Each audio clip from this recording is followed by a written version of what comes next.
The broadcast is now starting. All attendees are in listen-only mode.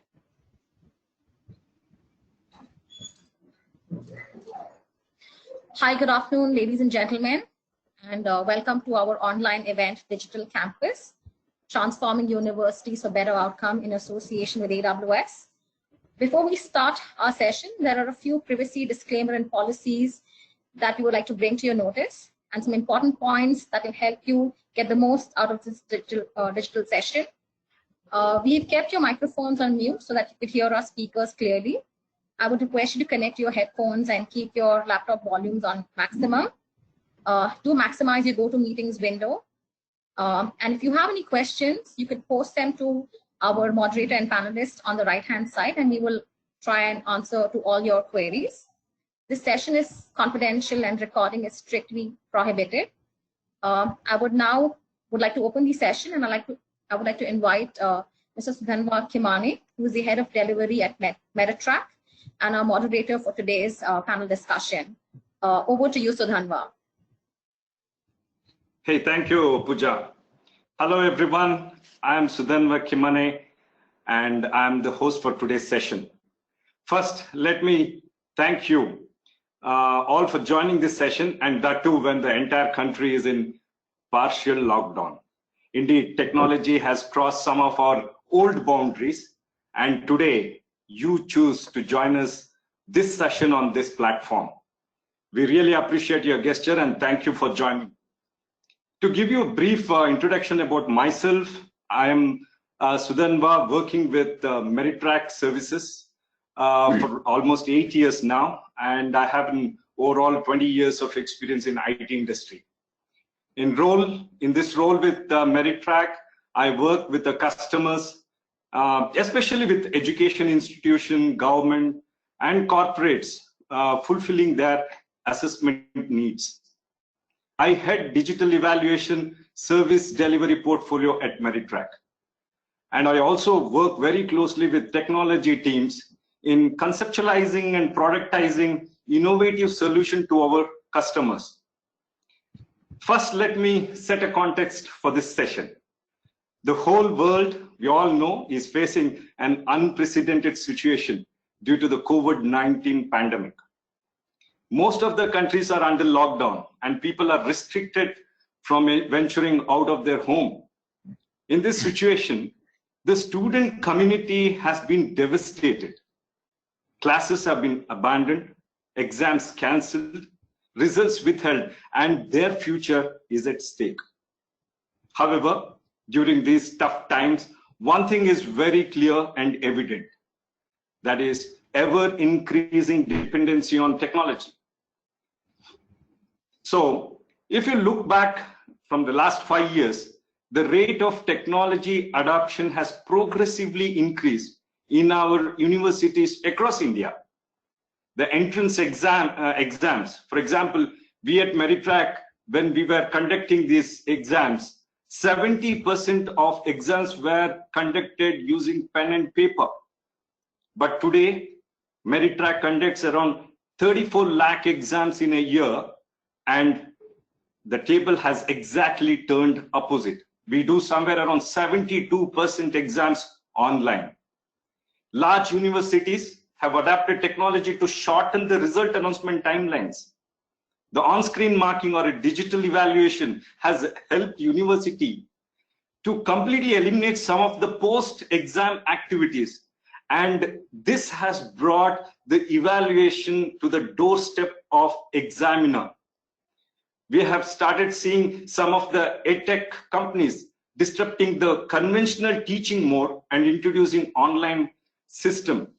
Today, we have certification program being run online across the globe. The pace at which the transformation is happening across educational sector and in e-learning space is worth mentioning here. As we have also seen that the McKinsey report on India's technology opportunities, where they talk about 8 critical technology-based services that can be used to transfer the education segment in India. To name one or a few, I would say that they have mentioned e-administration. They've talked about enablement of assessment. That's what we talked about, the digital evaluation. They're talking about training online, certification online, adaptive learning, and also they're talking about some of the portals where the students can be brought together. Also, with the alumni coming into place, they can have a very cordial discussion with the industry. We have started, apart from this, even though the technology adoption have increased over the period of time, but we still have a big question. Are our universities geared up to deliver knowledge from anywhere at any time? Is the concern on data security aspects are addressed today?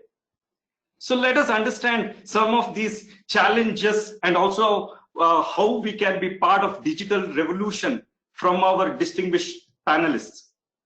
Today's topic, Digital Campus Transforming University for the Better Outcome, and we have two guests with us.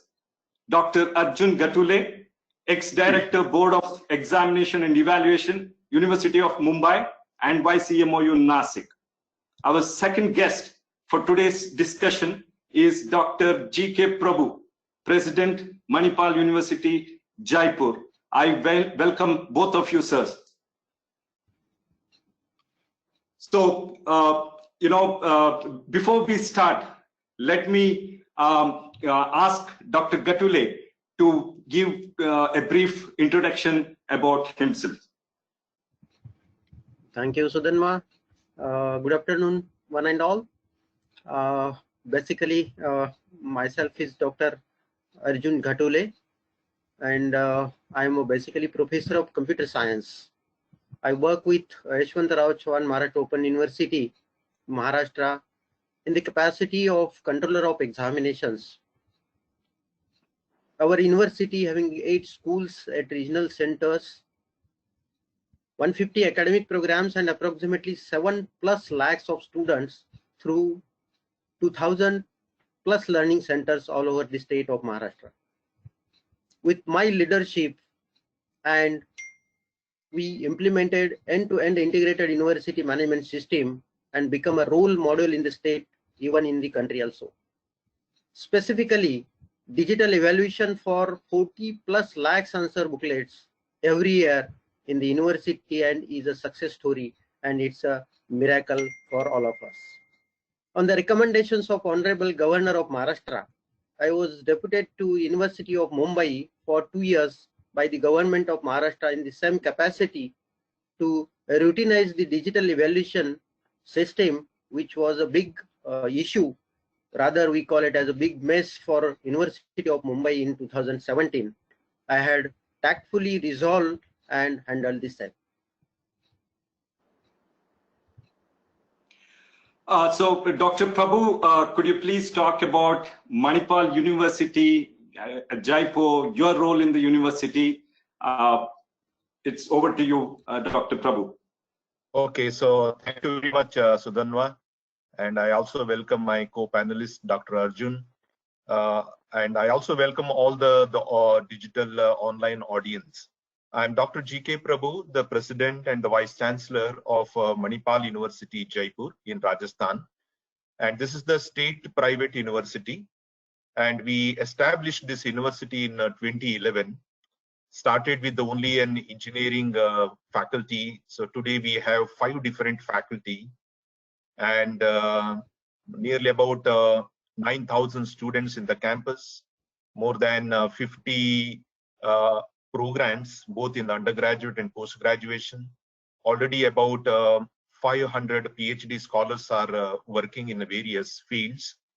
And recently, in the month of February, that this university is NAAC accredited with the A+.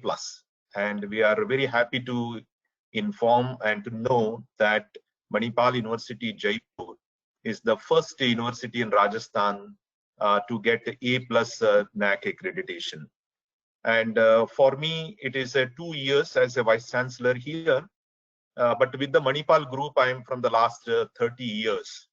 In my previous assignment, I was in Manipal, main Manipal in Karnataka. And basically, I'm an electronics and communication engineer specialized in biomedical engineering. Did my PhD from IIT Madras.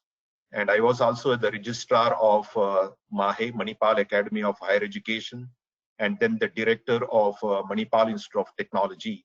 And before taking this role as a vice chancellor in Manipal University, Jaipur. So again, I'm very happy and excited to be a part of this discussion, which in my opinion, it is the need of the hour. So over to Sudhanva. Thank you, sir. To start with, let us understand, the challenges in Indian context. Today, we have technology service providers. We also have a couple of successful case studies, but still, majority of the universities still lack focus. There is no uniformity of technology adoption. So, Dr. Prabhu, in your opinion, what are the challenges these universities are facing today? So yes, because most of the time that we'll say that the university must be a digital transformation is the requirement. But moving forward, whenever we see in some areas, almost all the universities have done very well. So let us say if there is a student life cycle management, yes, it is almost all university have done very pretty good in this particular area. And ERP solutions, of course, it has already come. And maybe some universities are very progressive as far as examinations are concerned. Some universities have gone on online screen marking system, and some university have gone right from the beginning as a digital writing and then marking everything together. But so far as the teaching learning is concerned, so that is the one area I think it is a big challenge. And that is the one, in my opinion, that is the one area that we need to focus. And maybe a COVID-19, which has both advantages and disadvantages. So in my opinion, the advantage for all the universities is we are now slightly forced to go into an online education. So that is the challenge. And as Sudhanva mentioned, of course, every university is not very uniform, and nor we expect that. So, but only one thing is getting a right partner and who can deliver very professionally is something which is a major challenge that we have. And the second part, in my opinion, is the cost. Most of the time we'll say that digital is cost effective. Maybe initially it may not. Okay, so 2 points that I would like to highlight, Sudhanva. One is in teaching learning, going ahead with the technology, selecting the right partners, and the cost-effective solution, and which we may have to bring it for the students as far as the cost of education is concerned. So I will give it back to Sudhanva, and then let us see how the discussion takes its own form. Okay, teaching, learning, right partner, and cost. So these are the major points that you mentioned. So Dr. Gatule, you are one of those academicians known to be a tech savvy, right? So in your opinion, how can the universities identify certain challenges and look at technology to help them to resolve these challenges?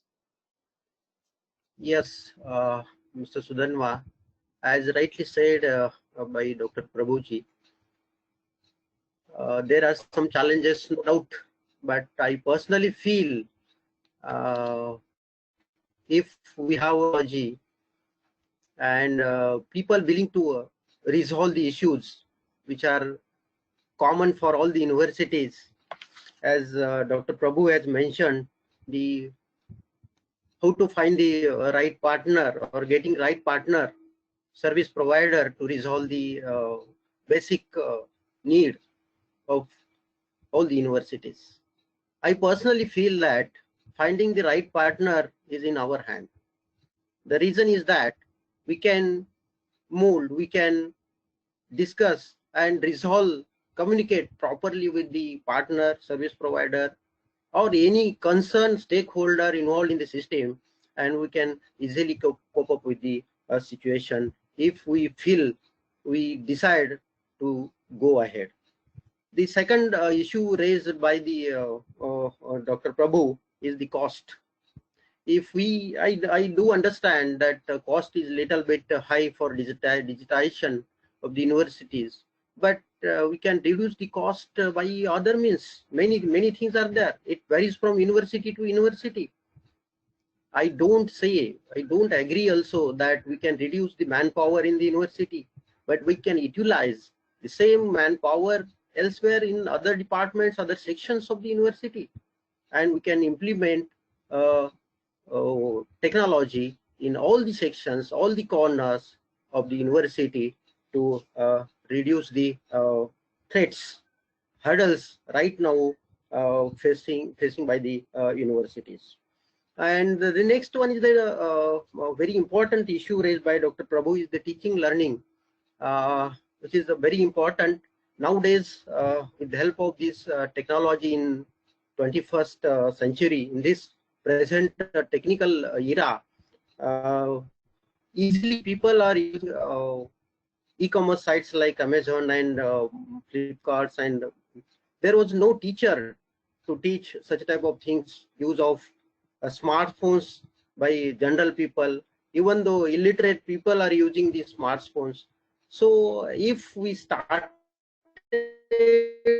using the teaching method like e-books and tabs, then books on the cheap SIM, etc., the people will automatically accept this situation, accept the and cope up and accept the method of delivery. And I feel personally that if university authorities, university people take into consideration that we have to do this to survive in the world, compete to other universities worldwide, then it is definitely possible for all of us. So Dhanwad, please. Okay, so technology can be used to resolve the problem. And also you mentioned the cost. Cost can be brought down by various means, not necessarily bringing down the people. And also the other point you talked about are the gadgets, as we call it as. There are tabs, mobiles, and rightly mentioned so that students can use this to their advantage. So these are the critical points that have come up. So Dr. Prabhu, in your opinion, how do you think the universities can prioritize their challenges? Is there a methodology, is there a process? Can we use some kind of these process as a guidelines? What is your opinion? Yeah, so I think there must be an open discussion with all the stakeholders. The important people are in the university. To make this happen is basically it is the teacher and the students. So we need to take them into confidence. Okay, so one is a little bit of training may be required for all the teachers.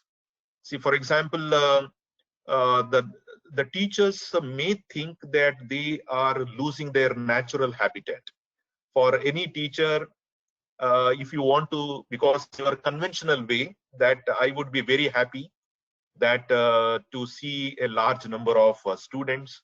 Seeing the students itself is an inspiration for many of the teachers like me at 30 years in the teaching field.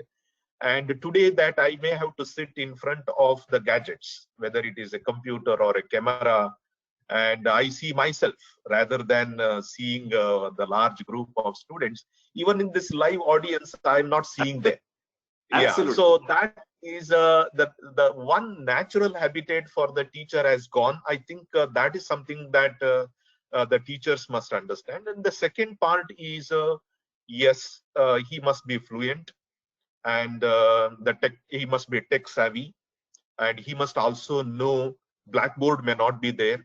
There would be something else will come, and he will be concentrating too much on the technology part of it. So while doing that, whether it's a delivery will be a compensated or so that he compromise on his delivery. So those are the challenges. There is a need for what do you say, the change. It is a need. The second part is about the students. The students, to some extent, of course, they are tech savvy, and whether we like it or not, and they are already into the online education. Okay, so they know, and there would be a large number of students. They are already doing online education, getting certificates, and they are already into it.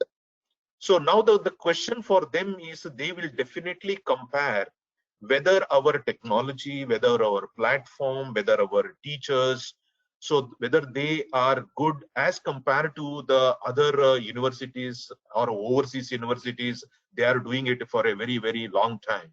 So in my opinion, these are the two group of people, two important stakeholders for me, and we need to take some kind of opinions, the feedback, and some training and some discipline also. So of course, in the classroom, nobody is observing. Now as a teacher, so everybody is observing, his peers are observing, the parents may also observe it. Of course, we can control the people who are to be there, but his whole lecture, it is being recorded and he can see it. Okay, so we need to remove the fear factor from the teacher and say that yes, these are the inputs that you can use it to make you and yourself better. So punchline from my side, yes, two are the important stakeholders. We need to take them into confidence, and we need to train them, and we need to move forward. So that is the way. So there is the change need to happen, and it will happen. So that is it. But these are the two important people. We need to take them into confidence. So the key stakeholder, teachers and students, and you also talked about natural habitats to be provided to the teachers in order to change themselves. And also you talked about students. Yes, I do agree. The students keep comparing the solutions which are provided outside, and they will also see how their own universities are providing. These are the two takeaways there. So Dr. Gattule, when you look at some of the implementation challenges, right? Do you, because we are talking about digital stack for the university. So in such a scenario, do you think that a single technology service provider can fit all the bill, or there is a need to identify different players? If you are trying to identify different players, then there are other challenges like interoperability. How do you manage so many service providers? So what is your take on that, Dr. Gattule? Hi, Sudhanwa, it's a very interesting question which you have asked right now.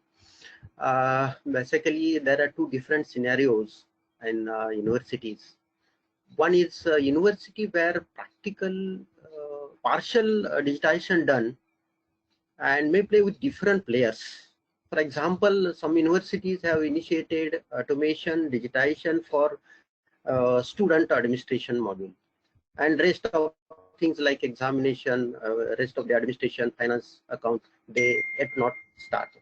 This is the one situation, and may face in such a situation, they may face some integration and connectivity between different modules if they hire or they to different partners. But I feel it is absolutely possible with the help of technology. Second, for new beginners, I suggest a single player must be identified to meet the various challenges. The communication, interaction, updations, innovations, definitely possible with a single player. More effectively possible, rather more effectively possible with the single player. The second point which you have placed is very important, that if data and data structure is with university, by sharing the same with the different solution providers and implementing host-to-host connectivity, and with proper and practical training to all the stakeholders, those people involved in the system, this will be definitely possible. Why this is possible? See, if we are using different payment gateways almost in all applications like Amazon, Flipkart, etc. Yeah. So payment gateways are of, they are different partners, and we are easily interacting these payment gateways with our system. This is possible.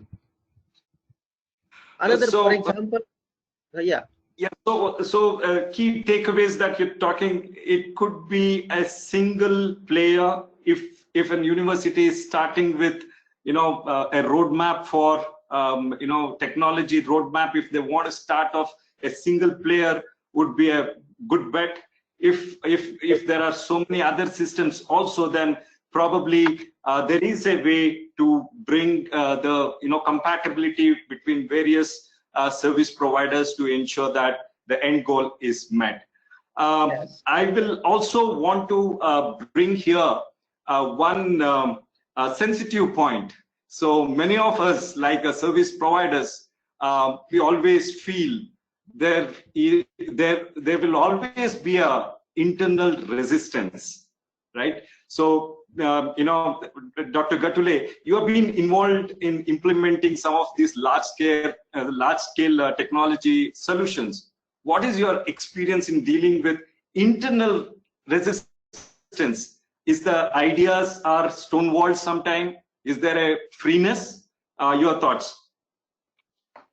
Yeah, a very difficult question for me, but I would like definitely to share my experience in the this case.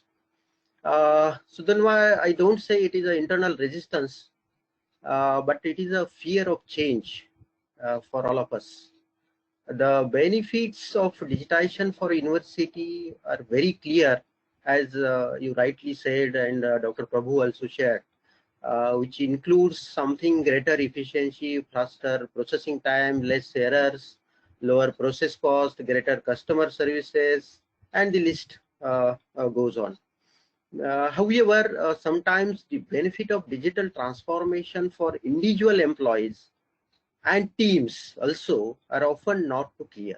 That is the major issue which we are facing in every university, and the uncertainty surrounding the future often results in fear in those being impacted.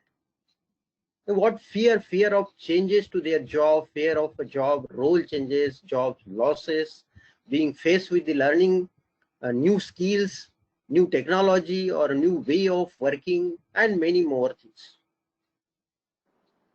But what I have experienced in different universities, basically YCM University of Mumbai, definitely I was very bumpy journey for tackle this situation.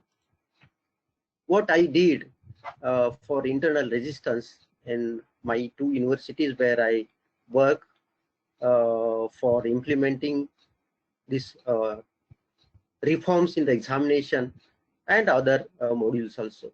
I started to build a roadmap which suit the university culture, which is very important. It's an innovative digital transformation toolkit for delivering disruptive changes, give you the step-by-step procedure, tools, analytics, data, and learning you need for change project success, which is very important. I initiated with a very good roadmap for this transformation. So in your view, the roadmap is always required, which will help to remove the fear factor and bring in the clarity so that the internal resistance might be disseminated. So that's the viewpoint. So I mean, Dr. Prabhu, I mean, transparency, right? So it's a big word. Do you think it is internally felt as an advantage or a disadvantage? Yeah, Sudhan, transparency is always as an advantage, always. Okay, so to some extent, as Dr. Arjun mentioned, There would be some kind of a fear, but this must go. Okay, so whether how I conduct the class, how I engage my students, how I evaluate. Okay, so how I deal with some of these issues, and this digital will definitely give some kind of a transparency, and this transparency is required. Maybe inside the classroom, in the conventional way today, to some extent, the transparency are not there. Okay, it's not there means not measured. Okay, not being recorded. But the digital will give us some kind of a flexibility.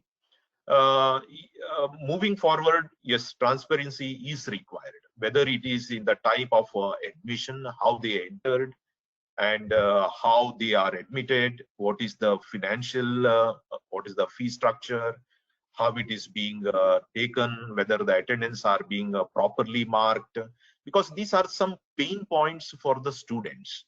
So those pain points, it has to go, and we need to bring the confidence in the teachers are also. This digital will not give an additional job for you, but rather it will help you in maintaining.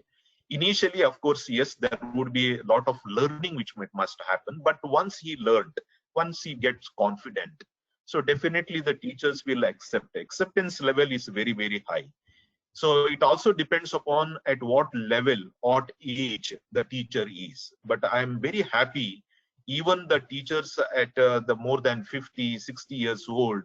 So luckily these WhatsApp, or whether it is a Facebook, or whether there is a YouTube, whether there is a financial transaction through the banking, or these online commercial commerce like purchasing. So everybody is involved in it. So whether it is a cab booking, so to some extent, irrespective of the age limit, people are already into it. So that means it is digitally is not new to it, but in the education and in the classroom, how this digital and the transparency will make this kind of comfort that both the teachers as well as the student must understand. So the transparency is an advantage, and I think, I mean, you've mentioned a very valid point there, and I also believe Manipal also stands for that transparency, and that's why you see the Manipal brand being in the top, top of the list in India. So now moving on to the more critical aspect, that is data security. Right. So today we have GDPR, that is, the General Data Protection Regulation Act, which has been passed by European Union. In India, we don't have a specific act, but we generally refer to the Indian Technology Act 2000. So that's the broader act when it comes to data security, privacy, maintaining the privacy of the candidate and the examiners as well. So Dr. Prabhu, in your opinion, how do universities go about protecting this sensitive data? Yeah, so this is a very important issue, Sudhanva. When we go digitally, and this becomes more and more critical too. Yes, each university must have its own policy, and we must also communicate to the stakeholders. See, for example, I remember when we were students, all our results are in the notice board with our name, with our registration number, sometimes date of birth, and all the subject, internal marks, external marks, pass, fail. Everybody's name was in the notice board. Today, if any university does in this particular manner, so people will laugh at us. So these are something which is very, very important. And at the time of admission itself, there is a lot of data. Some students are with us. Some students may not join us because of various reasons. But those data are very, very important. And must be a disclaimer. It's not the disclaimer for the organization. And we must also see that we must obey by that, adhere to that. So otherwise, today, even the parents as well as the students, they are much aware of their data.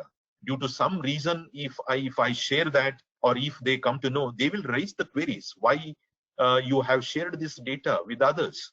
So in that way, whether there is a government norms or not. So I think each university must develop a security or data security kind of a thing.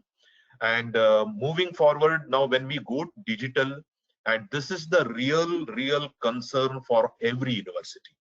So many service providers will come, especially for the examinations. They say that the question paper on the cloud and nobody can hack that, everything.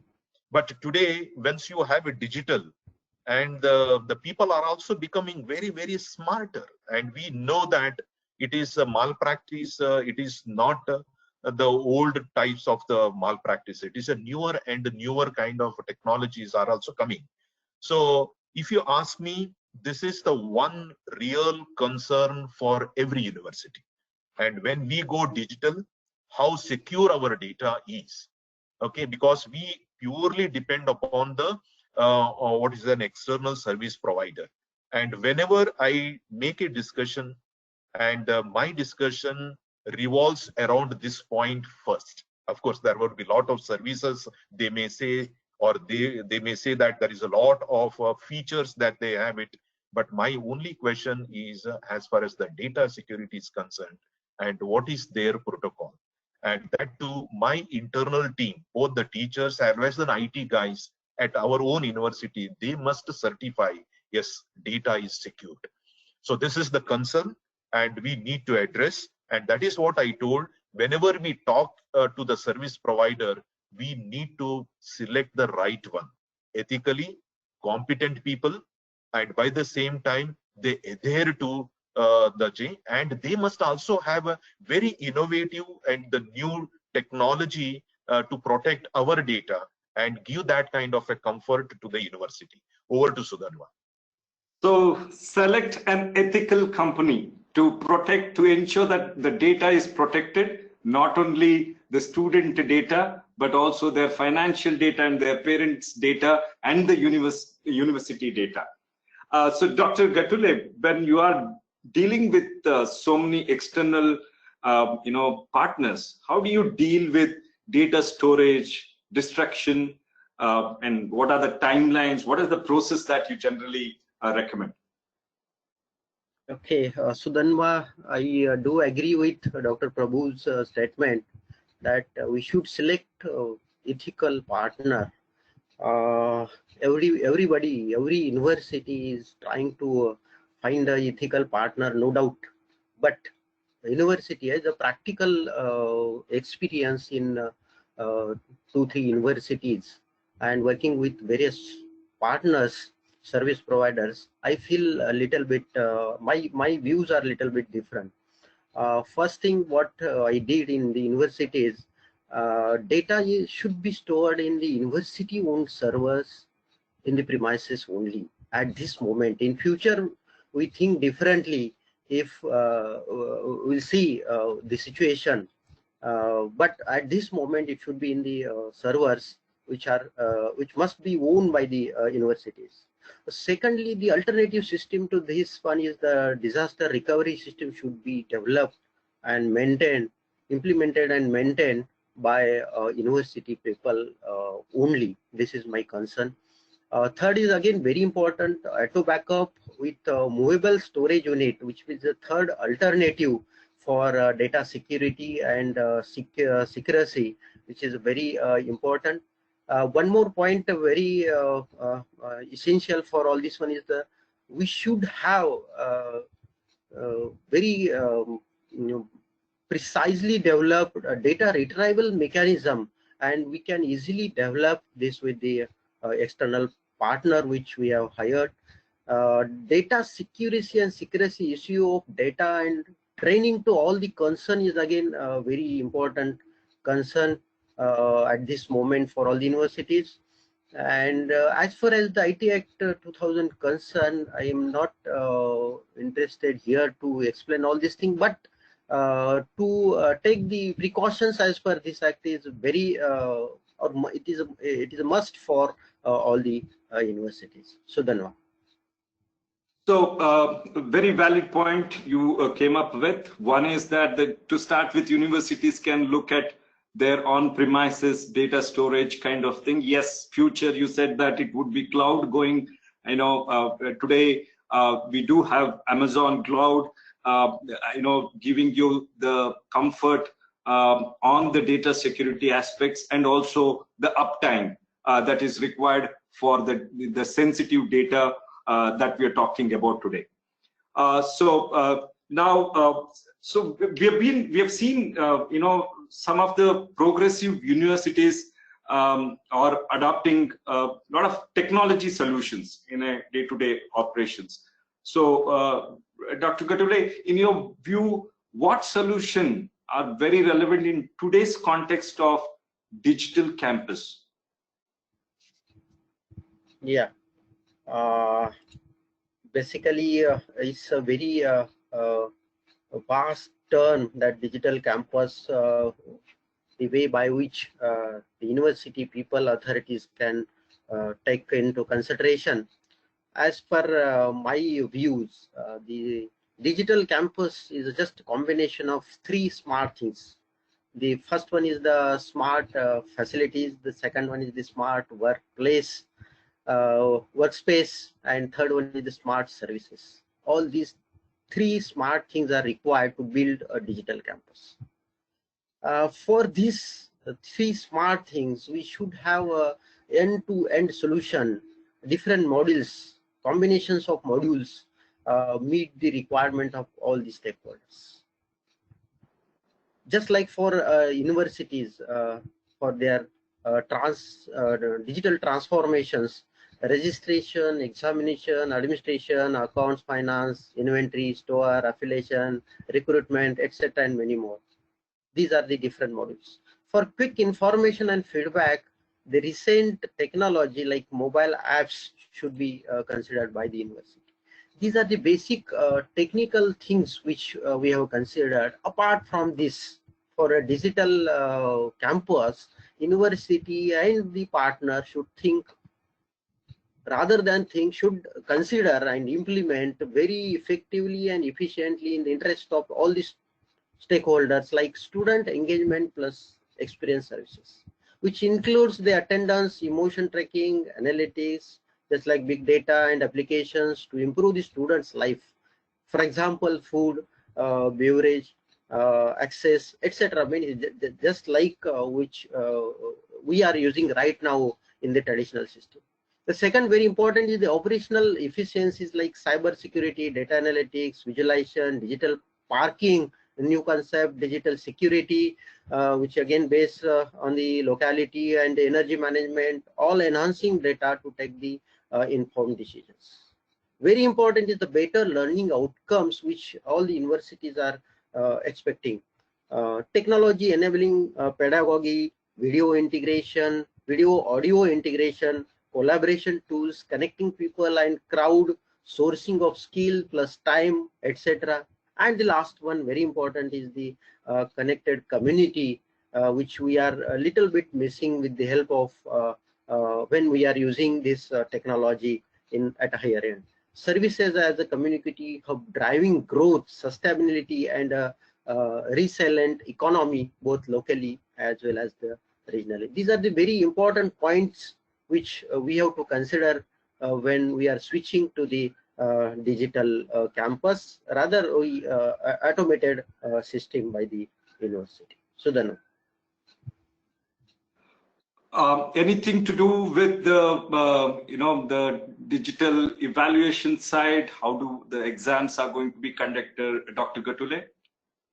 Yeah, definitely with the help of this digital campus, the examination is a very important section, that part of the every university where the students are admitted and learn a lot of things as per the curriculum and get assessed by the experts, and finally students will get the scorecard.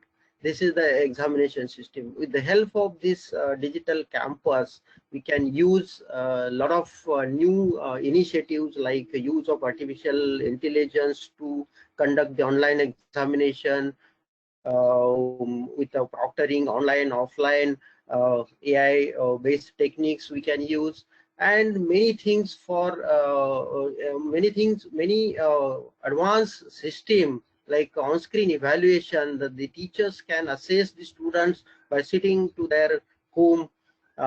Students can also appear anywhere, anytime. We call it as a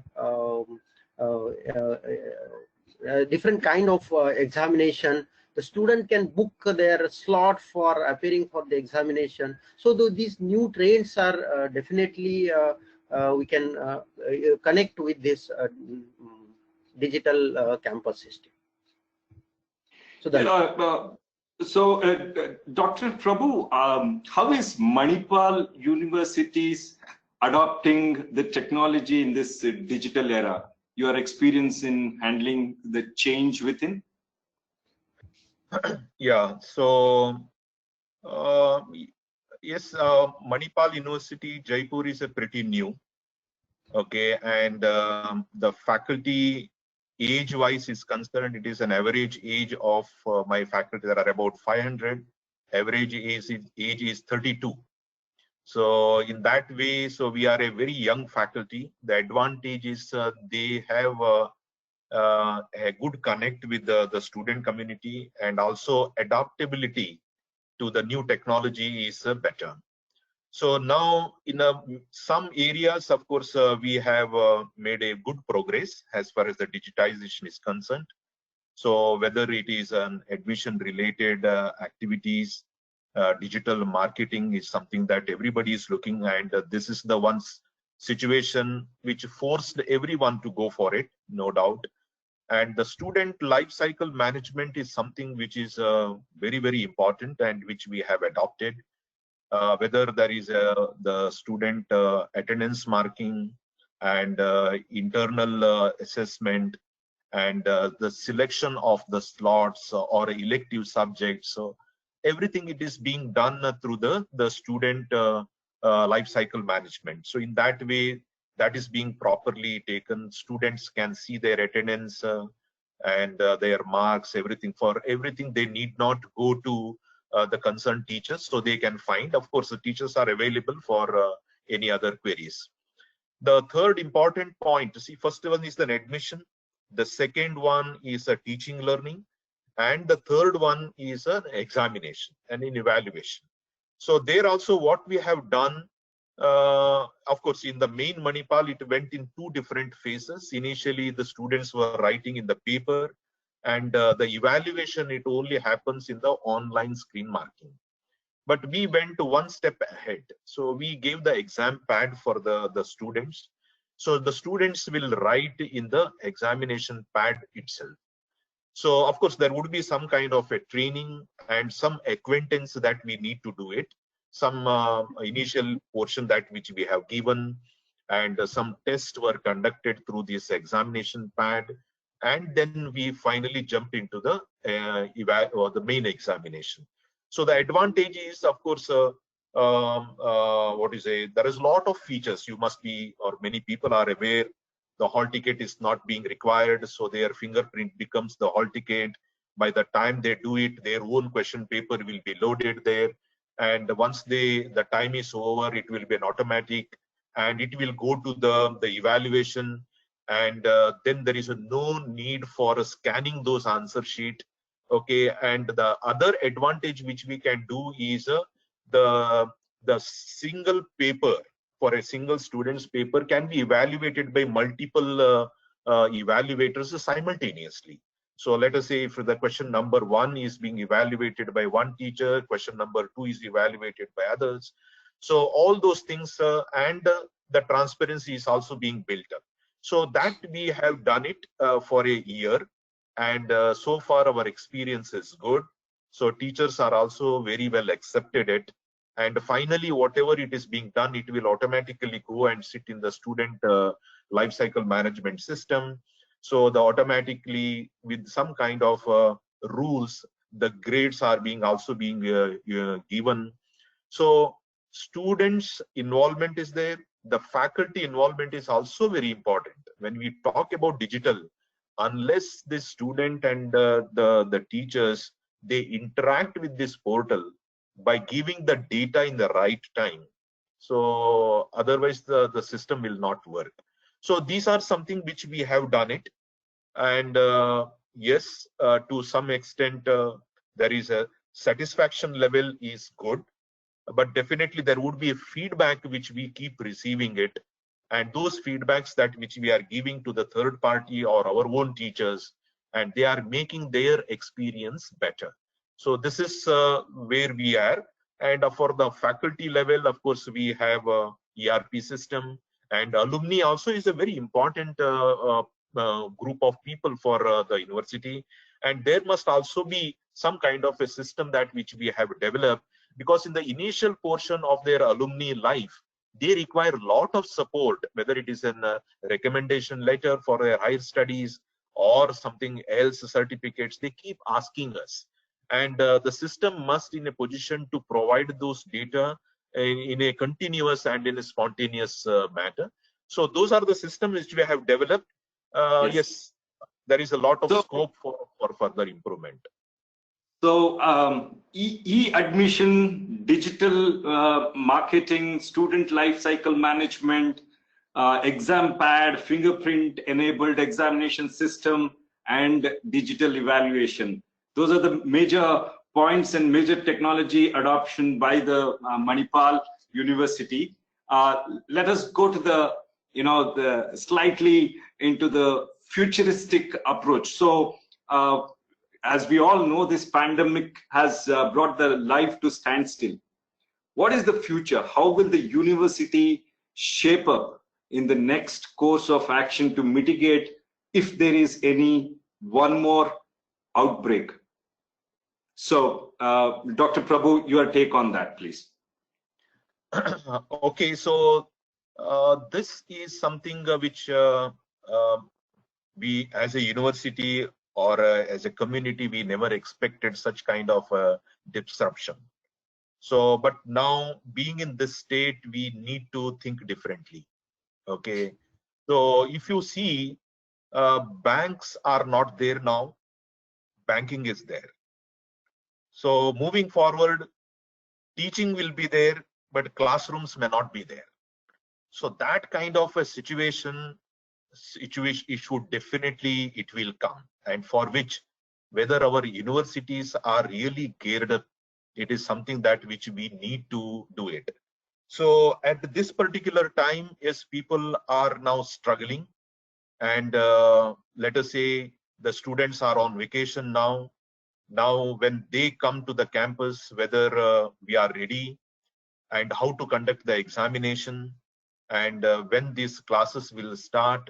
So all kind of an ambiguity, the questions that we have it, majority of them are now focused on these issues. Maybe it is an immediate issues. But moving forward, if the similar kind of a situation happens, as you told, in future, how we will be geared up? So for which there would be a real one kind of a digital backbone that every university must really think about it. In case if this kind of a disturbance happens, can an university can immediately switch into another mode and will not, what do you say, suffer, the student will not suffer as the time is concerned. So that is the reason maybe every university must also think there would be a campus-based program, and we must also think about a online kind of an education, and both the things must go together. Of course, there would be some kind of a guidelines, eligibility for the university depending upon many criteria. But in my opinion, if any university must have a campus program, must also have an online program. And due to any disruption happens, the backbone is already ready, the system is already ready, immediately switch on to this. Of course, the people would say, yes, in the process that we will miss some kind of an experiential learning, and that is the reason the students are coming to the campus. those experiential learning part of it that the university must take care of thinking. Everything cannot be learned on digital. No. So I'm a teacher, and I know that everything cannot be learned on the digital. There would be a component which is a experiential, and it has to be there in some of the programs, and the university must be geared enough to make that happen to the student, and something which can be transformed into the digital, and immediate system must be available, so that without losing the time or the semester, the student must go on the same track. So you mean to say the digital backbone is critical? The very valid 2 points. Banks are not there, banking is happening. Tomorrow classes should not be there, but classes, teaching should happen. Not saying classes are completely out, but it is only the switchover, stopgap arrangement that has to be ready. So all universities have to be ready to get onto that. So, Dr. Gatule, your views to how to mitigate future risks? Well, as Dr. Prabhu has given the example of working of bank and compared with the students' learning mode without classroom, definitely we should take care that how it will work very effectively, and it is in the hand of partners of the universities how effectively and efficiently these systems will be developed. Practically speaking, I would like to suggest one model which is very important for all the universities and technical partners of the universities, that I feel everybody, every university and partners should study and go for a reverse engineering model. See, in this basic pandemic situation due to this COVID-19, it's okay. This is due to COVID, but it may be due to different reasons in future. At this moment, see the situation, students, that is learners are at home, teachers are at home, administrators are at home or partially at workplace. Service providers, same situation, at home or partially at workplace. Decision makers are also at home or sometimes partially at workplace. What we should do for this, to cope up this situation, like due to this COVID disease, the online admissions for every university, recruitment, tendering, general administration, and many things, they have to work out with this new system which they want to adopt. The very important point is that teaching learning method, which is an online one, online learning, counseling sessions, study material distribution, maybe online or printed, whatever it may be. Main and very important point about the examination, just I rightly said in the previous question raised by Mr. Sudhanva, this is possible with the help of AI-based proctoring online examination, including objective and subjective questions. We may easily integrate the on-screen marking system with the online examination, where objective questions are asked to the students for their evaluation, which is a very important point.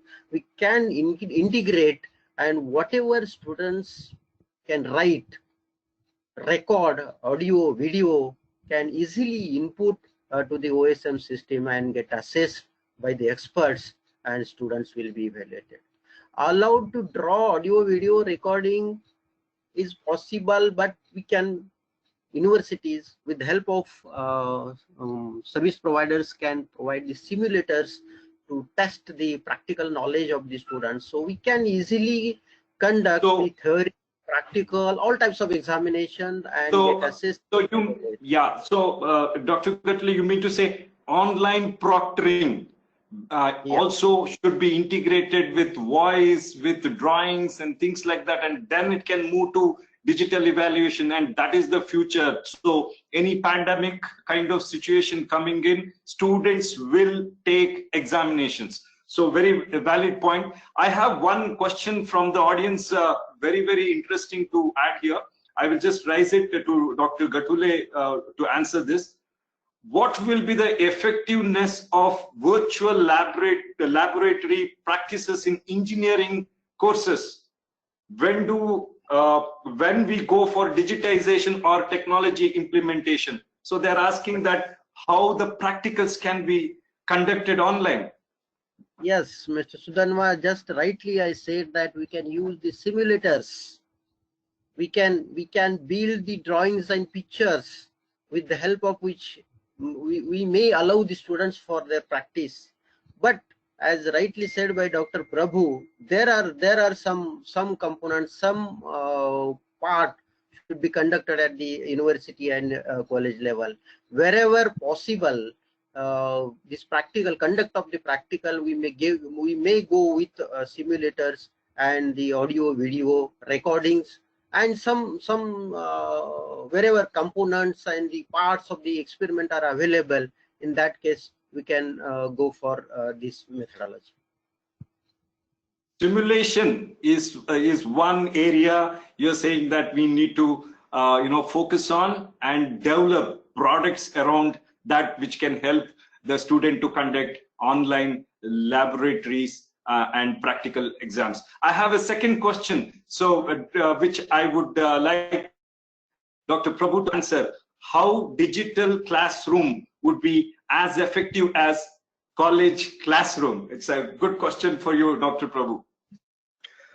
Okay, yeah, so both are different experience. Okay, so being in the classroom, a conventional classroom, yes, it is altogether, it's a different experience. Maybe I'm an old timer. Given an opportunity, I would still go with that, because it is not only learning. There are so many other things which happens, whether it is a networking and seeing the human behavior, and the complete is a completely different atmosphere. And as a human being, we are social entities. So being together is always something which we really like it. And today's scenario, sometimes people are being depressed because we are not meeting, social distances, people will say, okay, all those kind of the things. Okay, so this is the one part of it. Is always along with the teaching learning which is happen, there would be something else that which we were getting during this kind of a classroom.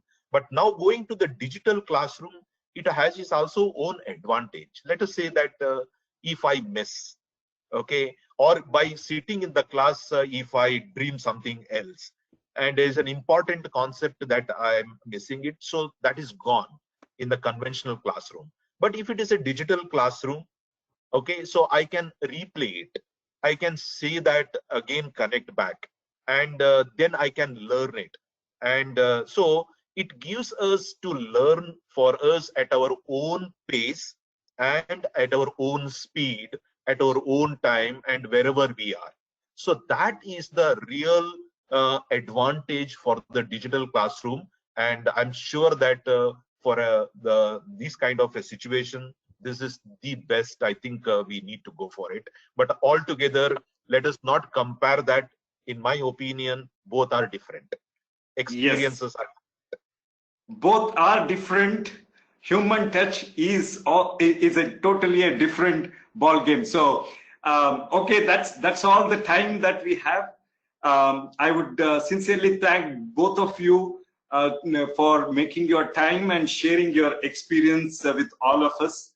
And also, I would like to thank all the participants for joining us for this interesting session. I never thought that 1 hour is so short for this kind of discussion.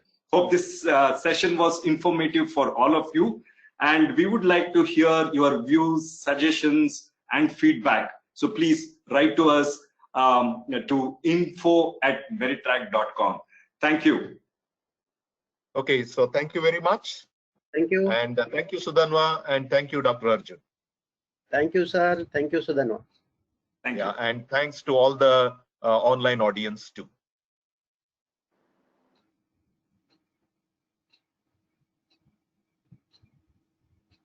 Hi, I would like to thank all our participants for joining us today. And we would request you to share your feedback with us. And if you could just take a minute and fill our survey.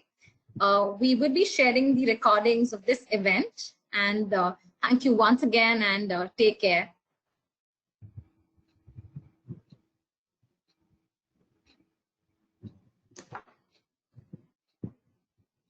Thank you so much. Thank